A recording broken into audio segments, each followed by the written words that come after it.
Comic-Con Survival Guide 2013. Number 1, the panels. Panels are where developers, including comic book writers, illustrators, actors, directors, release exciting information about their upcoming projects to their fans. Sometimes San Diego Comic-Con fans get to see the very first glimpse of a movie or upcoming show. You want to check the schedule at the URL below and make sure that you have highlighted the particular panels that you want to see. Now, Comic-Con has given us an interesting option this year to star what we are interested in online, and this gives us an estimate of how many people are interested in going to that panel. The rule has always been, if it's in Ballroom 20 or Hall H, then you want to wait at least 3 hours in line to make sure that you can get into the panel on time.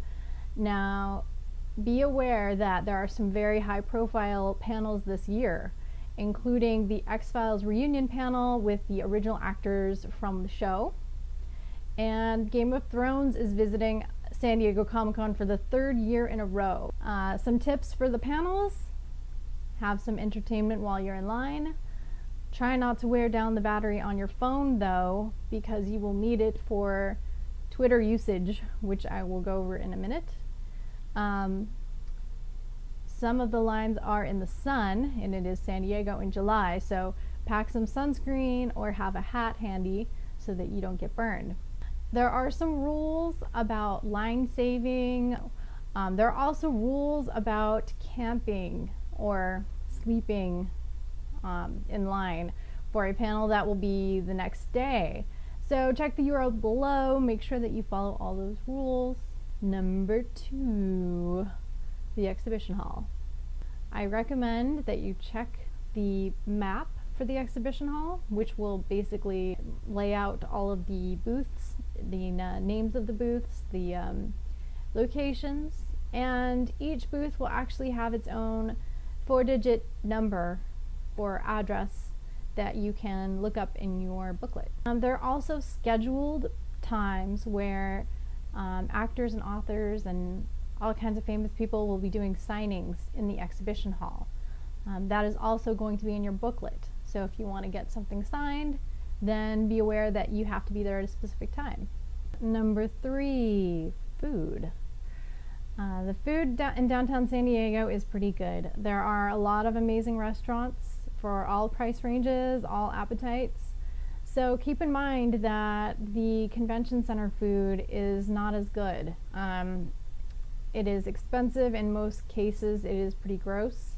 But there are lots of water fountains that dispense cold, refreshing water.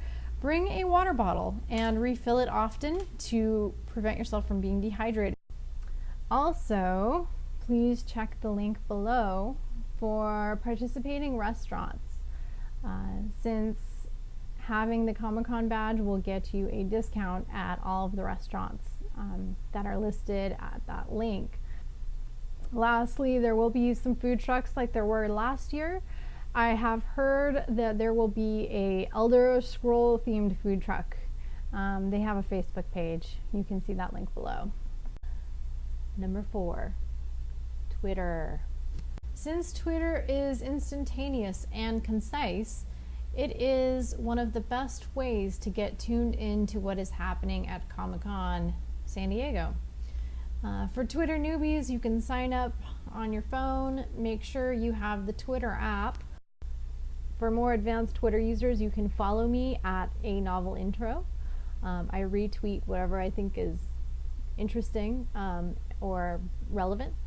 I also have a list of people that you can follow that have tweeted the hashtag SDCC before.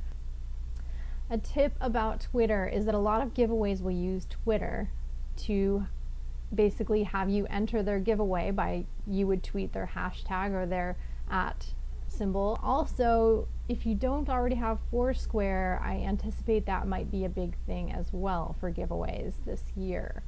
Number 5, getting to the convention center. This year, San Diego Transit is offering a commemorative multi-day travel pass for the trolley. commemorative because it has a cute little comic-y character on it. But I've always really liked the trolley. It's a pleasant way to get around, and it drops you off right in front of the convention center. The 4-day pass is $16, so check the link below and check out the cute little characters that are on them. You can actually still park downtown, but be prepared to pay up to $20 a day.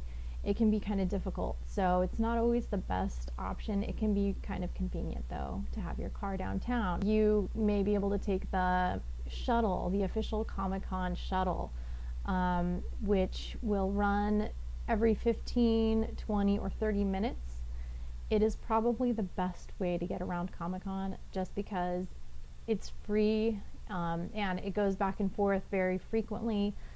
And for 2013, it runs 24 hours a day. Number 6, nightlife. There are definitely some bars and pubs and that sort of thing that offer adult beverages after the convention center has closed its doors. So if you're interested in that sort of thing, do check that booklet for the list of participating restaurants and stuff that will offer discounts to Comic-Con badge wearers. Also, keep an eye out for flyers or invitations that you may find either outside the convention center or in the exhibition hall. There are sometimes themed events that can be really fun. I went to a Stan Lee themed event last year. That was exciting. And then I also saw some clips from the James Bond Skyfall movie at a different event. Comic-Con Survival Guide 2013.